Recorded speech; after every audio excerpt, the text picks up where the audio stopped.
खबरों से खबरदार रहने के लिए चैनल को सब्सक्राइब करें और प्रेस करें बेल आइकन। पूरे देश में और दिल्ली में पिछले कुछ दिनों में जो कोरोना की स्थिति बनी है उसको देखते हुए हमें दिल्ली में आज से लॉकडाउन चालू करना पड़ा।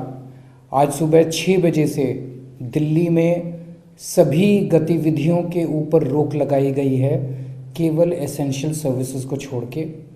सब लोगों को घर में रहने की हिदायत दी गई है, किसी को घर से बाहर नहीं निकलना है, केवल एसेंशियल सर्विसेज के लिए, खाने के लिए, दवाइयों के लिए, सब्जियों के लिए, दूध के लिए, इन चीज़ों को जो लोग सप्लाई करते हैं वो लोग अपने घर से निकलेंगे और वो अपनी दुकान चलाएंगे या ट्रांसपोर्ट अगर सब्जियों का या करना है या मैन्युफैक्चरिंग किसी चीज़ खाने की या दवाइयों की या उसके लिए, और जो लोग मान लीजिए ख़रीदने के लिए जाना है तो वो लोग निकलेंगे, बाकी लोग घर में रहेंगे।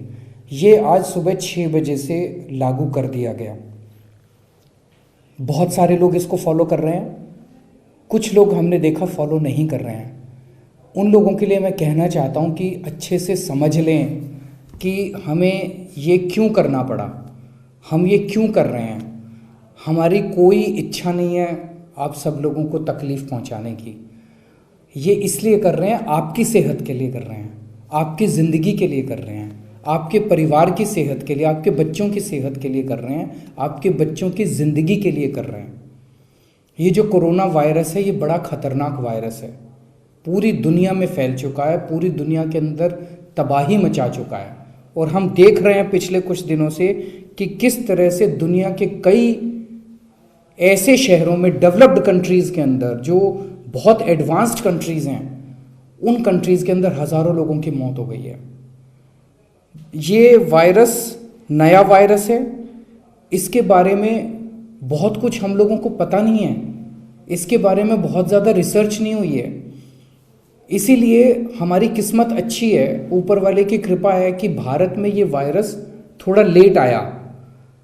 तो दूसरे देशों में इस वायरस से क्या क्या समस्याएं हुई, दूसरे देशों ने इस वायरस से निपटने के लिए क्या क्या कदम उठाए, उससे हमें सीखने की ज़रूरत है। और उससे सीख के हम लोगों ने कई सारे कदम उठाए हैं, और अगर हम उनसे नहीं सीखेंगे तो फिर हमसे बेवकूफ़ कोई नहीं होगा। एक चीज़ तो ये साफ दिख रही है कि ये वायरस फैलता बहुत ज़्यादा तेज़ी से है। ये वायरस इतनी तेज़ी से फैलता है कि अगर इसको रोकने के लिए सख्त कदम ना उठाए जाएं तो कुछ दिनों के अंदर ये इतना ज़्यादा मल्टीप्लाई हो जाता है। जैसे इटली में आज से 1 महीना पहले 23 फरवरी को इटली में केवल 100 केस थे, केवल 100 केस, और आज इटली में 40,000 से ज़्यादा केस हैं 1 महीने में, केवल 1 महीने में 40,000 से ज़्यादा केस हैं इटली में, और 5,000 लोगों से ज़्यादा की मौत हो चुकी है इटली में 1 महीने में। इतनी तेज़ी से फैलता है ये। अमेरिका में 29 फरवरी को केवल 68 केस थे और 1 आदमी की मौत हुई थी 29 फरवरी तक। आज अमेरिका में 35,000 से ज़्यादा केस हैं और 418 से ज़्यादा लोगों की मौत हो चुकी है। तो कोई ये ना सोचे कि मेरे को नहीं होने वाला, ये किसी को भी हो सकता है। ये वायरस ना आदमी देखता ना औरत देखता, ये वायरस ना अमीर देखता ना गरीब देखता, ये वायरस कुछ नहीं देखता। इतनी तेज़ी से ये वायरस फैलता है। इसको फैलने से रोकने के लिए एक ही तरीका है कि किसी भी तरह से लॉकडाउन करके अपने अपने घरों में थोड़े दिन बैठा जाए और इसके फैलने की जो चेन है इसको बंद किया जाए। और इसीलिए हम लोगों को ये लॉकडाउन करना पड़ा। आज दिल्ली में 30 केस हुए हैं टोटल अभी तक। इन 30 केसेस में से 23 केस ऐसे हैं जो विदेशों से आए थे, लोग बाहर से आए थे, वो वहां से लेके आए थे। इन 23 लोगों ने अपने अपने घरों के अंदर 7 लोगों को और किया है, 7 लोगों को फैलाया है, 30 लोग हुए। तो अभी ये देख के लगता है कि दिल्ली की स्थिति मोटे मोटे तौर पे कंट्रोल में है, अच्छी बात है, लेकिन अभी पीठ थपथपाने की बात नहीं है। अभी हमें कंट्रोल करने की ज़रूरत है। अगर इस वक्त हमने कंट्रोल कर लिया तो बहुत अच्छा होगा। मान लो आज हम लॉकडाउन नहीं करते, मान लो इसको कंट्रोल नहीं करते, मान लो ये फैल जाता है, अगर आज से कुछ दिन के बाद दिल्ली के अंदर मान लीजिए 15-20 हजार केस हो गए, हमारे अस्पतालों के अंदर इतनी जगह नहीं होगी, दिल्ली के सारे बेड कम पड़ जाएंगे। और अगर ये इतने ज्यादा फैल गए तो एक तरफ तो कोरोना बड़ी तेजी से फैलेगा, इसको कंट्रोल, फिर लॉकडाउन कर, तब भी लॉकडाउन करना पड़ेगा, तब लॉकडाउन करने का कोई फायदा नहीं होगा। और उसके बाद जब अस्पतालों के अंदर इतने बेड ही नहीं बचेंगे तो आप सोचो फिर लोगों को बचाना कितना मुश्किल हो जाएगा और लोगों की कितनी मौत हो सकती है। इसीलिए ये लॉकडाउन करना पड़ रहा है। मेरी आप सब लोगों से विनती है, हमने पूरी ताकत लगा दी है इसको रोकने के लिए, सरकार की सारी ताकत लगा दी है, केंद्र सरकार, सारी राज्य सरकारें मिलके इसको रोकने के लिए कोशिश कर रही है, आपका साथ चाहिए। अब सब लोग आज के बाद लॉकडाउन का पूरा पालन करेंगे। लॉकडाउन आज सुबह से शुरू हुआ, हो सकता है आपके कुछ बहुत जरूरी काम थे जिसके लिए आज आप निकले, लेकिन कल से अब सख्ती की जाएगी। अगर लॉकडाउन का पालन नहीं हुआ तो सरकार को सख्ती करनी पड़ेगी आपके साथ, और हम सख्ती करेंगे। आपकी जिंदगी के लिए कर रहे हैं, आपको बचाने के लिए कर रहे हैं, ताकि आपको कोरोना ना हो, और इसलिए भी कि दूसरों को कोरोना ना फैले। इसके लिए हम सख्ती करें तो आप बुरा मत मानिएगा। दूसरी चीज, इस दौरान गरीबों को बहुत ज्यादा मार पड़ रही है। गरीब लोग जो रोजी रोटी रोज कमाते थे और खाते थे, उन लोगों को बहुत मार पड़ रही है, हम देख रहे हैं। उसके लिए सरकार ने कई कदम उठाए हैं, आने वाले समय में और भी जो कदम उठाने पड़ेंगे। हम नहीं चाहते कि एक तरफ आपको कोरोना से बचाएं और दूसरी तरफ आप भुखमरी से मर जाएं। तो एक तो मैंने ऐलान भी किया था, 72 लाख लोगों को दिल्ली में हर व्यक्ति को 7.5 किलो गेहूं या चावल या मिक्स जो भी है, 7.5 किलो राशन हर व्यक्ति को 72 लाख लोगों को दे रहे हैं, फ्री में देंगे राशन। दूसरा, 8.5 लाख लोगों को, बुजुर्गों को, विधवाओं को और हैंडीकैप्ड को हम 4,000 या 5,000 रुपये पेंशन उनको दे रहे हैं। कुछ लोगों को 4,000, कुछ लोगों को 5,000। एक जितने हमारे रैन बसेरे हैं, नाइट शेल्टर्स हैं, इसमें हमने लंच और डिनर का इंतजाम कर दिया है, खाने का। जिसको भी अगर कभी दिक्कत हो खाने की, अगर उनके घर में कमी है, वैसे तो मैं समझता हूँ कि 72 लाख लोगों को घर में अगर राशन पहुंच जाएगा तो उनको नहीं लगता मुझे कि खाने की दिक्कत होनी चाहिए। और ये 72 लाख लोगों को 30 मार्च तक राशन की दुकानों में पहुंच जाएगा। आप लोग अपना अपना राशन कार्ड दिखा के आप लोग लेके आ सकते हैं। 8.5 लाख लोगों को 5,000 रुपये पेंशन उनके अकाउंट में 7 अप्रैल तक चली जाएगी, तो आपको भी पैसा मिल जाएगा। नाइट शेल्टर्स में ऑलरेडी हमने इंतजाम कर दिया है और सुबह शाम खाना मिलना चालू हो गया है। आप 2 टाइम जाके वहाँ पे, जिसको भी ज़रूरत हो जाके वहाँ पे खाना खा सकते हैं। इसके अलावा हमें मिड डे मील बंद करनी पड़ी थी, हमें आंगनवाड़ी बंद करनी पड़ी थी। उन बच्चों के घर अब हम पैकेट्स में खाना भेज देंगे। हम नहीं चाहते कि कहीं लोग इकट्ठे हों और उस वजह से, तो मुझे लगता है कि इससे सभी मोटे मोटे तौर पे जितने भी गरीब हैं उन गरीब लोगों को इससे मदद मिलेगी।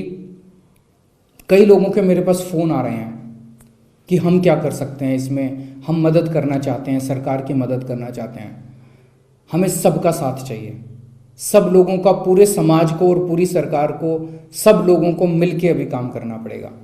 इसी वक्त, यही वक्त है जब सारी दुनिया के अंदर हलचल मची हुई है, सारी दुनिया खतरे में है। यही वक्त है अपनी इंसानियत दिखाने का, इंसान का इंसान के काम आने का। मेरी आप सब लोगों से विनती है, आप जितने लोगों से हो सके एक चीज़, किसी को भूखे मत मरने देना। भगवान ने आपको दिया है, भगवान ने अगर आपको पैसा दिया तो ये सोचना वो इसी दिन के लिए दिया था कि ऐसे दिन काम आएगा। जितना ज़्यादा हो सके अपने जान पहचान वालों को, जितने लोगों को इंश्योर करो कि कोई भी भूख से ना मरे। दूसरा, आपके जितने कर्मचारी हैं, आपके घर में आया काम करती है, ड्राइवर काम करता है, आपके कुक काम करते हैं, आपके घर में जितने लोग काम करते हैं, आपके दफ्तर में जितने लोग काम करते हैं, आपके फैक्ट्री में जितने लोग काम करते हैं, जितने मजदूर काम करते हैं, डेली वेजर काम करते हैं, कैजुअल लेबरर काम करते हैं, टेम्पोरेरी वाले काम करते हैं, ठेके पे काम करते हैं, जितने ठेकेदारों के यहाँ ठेके पे कर्मचारी काम करते हैं, किसी की तनख्वाह मत काटना, बहुत पाप लगेगा। किसी की तनख्वाह मत काटना, सरकार भी सख्ती करेगी। किसी की तनख्वाह मत काटना, हो सके तो थोड़ा सा एडवांस दे देना उनको, ताकि उनके घर का गुजारा चल सके और वो इस दौरान घर में रह सकें। किसी को भूखा मत मरने देना। और एक चीज़, मेरे पास कई लोगों के फ़ोन आ रहे हैं, जितने बहुत सारे ऐसे लोग हैं जो बहुत गरीब हैं और किराए पे रह रहे हैं, मकान मालिकों से मेरा निवेदन है, मेरी अपील है कि अगर वो किराया नहीं दे पा रहा तो वो किराया 1 महीने के लिए टाल दो। मैं ये नहीं कह रहा मत लो, 1 महीने बाद ले लेना, 2 महीने बाद लेना, किश्तों में ले लेना उससे, लेकिन अभी लोगों की रोजी रोटी चली गई है, उनसे किराया मत लेना। मेरे पास कुछ प्रश्न आए हैं। एक तो कुछ लोगों ने पूछा है कि जी हम ये दवाई बनाते हैं, हम मास्क बनाते हैं, हम सैनिटाइज़र बनाते हैं, हमारी फैक्ट्री है, तो क्या हम फैक्ट्री चला सकते हैं? मैं ये साफ कर दूं कि एसेंशियल सर्विसेज यानी कि दवाइयाँ बनाने वाली या मेडिकल इक्विपमेंट बनाने वाले या मास्क बनाने वाले, सैनिटाइज़र बनाने वाले, ये जितने भी लोग हैं, ये दुकानें भी खुलेंगी, इसका ट्रांसपोर्ट भी अलाउड है और इसकी मैन्युफैक्चरिंग भी अलाउड है। ये सब कुछ अलाउड है, ये सारी एक्टिविटीज़ अलाउड है, इसके ऊपर कोई शंका नहीं होनी चाहिए। खाने की चीज़ें, सब्जियां, दूध का ट्रांसपोर्ट भी होगा।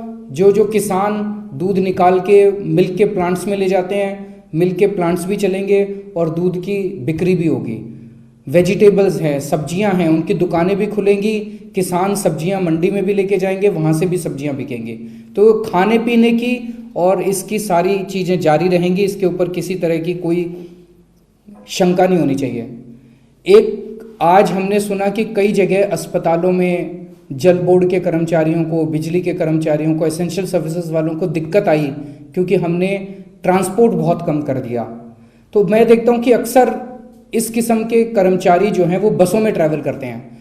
कल हमने इसको 25% कर दिया था बसों को, हम ये बढ़ा रहे हैं, कल से 50% बसें चलेंगी, खाली चलेंगी क्योंकि बाकी सब लोग तो कोई जाएंगे नहीं, खाली चलेंगी, लेकिन 50% बसें चलेंगी और मुझे लगता है उससे आप लोगों को सुविधा मिलेगी और किसी को भी अपने घर से इन एसेंशियल सर्विसेज के लिए काम करने के लिए जाने के लिए किसी को दिक्कत नहीं होगी। तो फिर से मेरी आप लोगों से विनती है कि इसमें लॉकडाउन में आप साथ दीजिए, आप ही के लिए कर रहे हैं। अगर हम सारे जने मिलके 10 लोगों की भी जान बचा पाए तो मुझे लगता है कि हमारा ये सफल हो जाएगा। बहुत बहुत शुक्रिया। खबरों से खबरदार रहने के लिए चैनल को सब्सक्राइब करें और प्रेस करें बेल आइकन।